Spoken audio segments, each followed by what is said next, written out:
Fa toy izay ihany koa ny ho an'ny club COSFA dia nomemboninahitra tetsy amin'ny ministerin'ny fiarovam-pirenena tetsy Apabe ireo atleta ao anatin'ny club COSFA izay anisan'ny nahavita dingana nisalotra ny anaram-boninahitra mahatompontakany Madagasikara, eo ihany koa nahazo anaram-boninahitra eo amin'ny sehatra iraisam-pirenena.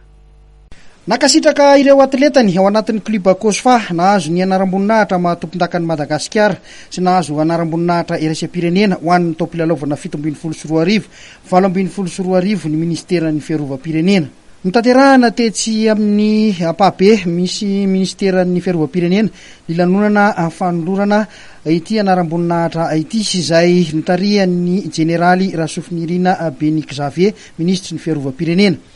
Notsahivin'ny jeneraly Rolando filohan'ny fanatanjahantena anivon'ny COSFA ny lalana nodiavin'ny club nandritra ity lanonana ity. En 1982 na roa valopolo sy sivanjato no nananganana tamin'ny fomba ofisialy ny COSFAP. Zany tokoa ny antsoina azy tamin'izay fotoana izany hoe COSFAP. Ary tamin'ny taona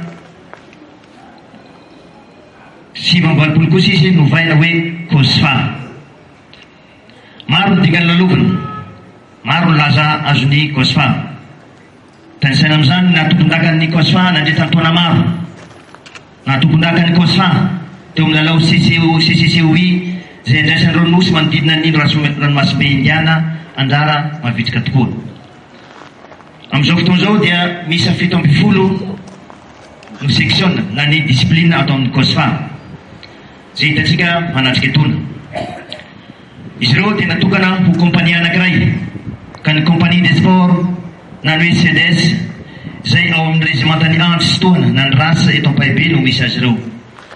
Entitra kosa ny afatra avy amin'ny jeneraly Rasofinirina Benik Xavier tsy maro toerana hoy izy ny vokatra azon'ny COSFA fa miaka-midina no raisiny ohatra tamin'izany ny taranja handball izay taona maro taty aoriana indray vao tafaverina eo anivon'ny COSFA ny anaram-boninahitra mahatompontakany Madagasikara.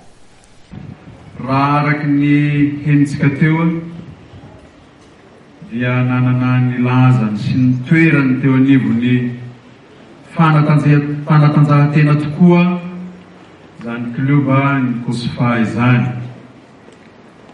Na tamin'ny lalaon'olo tokana izany na tamin'ny taoko hoe taranja iraisan'ny maro. Tateo aoriana dia nitotongana ihany izany nitsahivina akakindrindra dia ny taranja handball satria dia ampolo taona ny maro tokoa zay vao tafaverina ho tompondaka ny Madagasikara zany COSFA handball izany. Tsy maintsy manontany tena itsika rehetra maninona no totongana ny fanatanjahantena azafady teto amin'ny folo alin-dahatra. Teny fampieritreretana izay netefa mivantana tamin'ireo atleta no namarana ny ministra ny lahateniny izay miendrika fanontaniana ihany.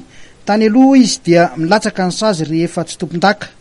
Noho izany mila averina ve ny sazy rehefa tsy tompondaka isika miaramila sa ny toe-tsaina no mila ovaina. Baraingo napetraky ny ministry ny fiarovam-pirenena izany ho tsakotsakon'ny rehetra.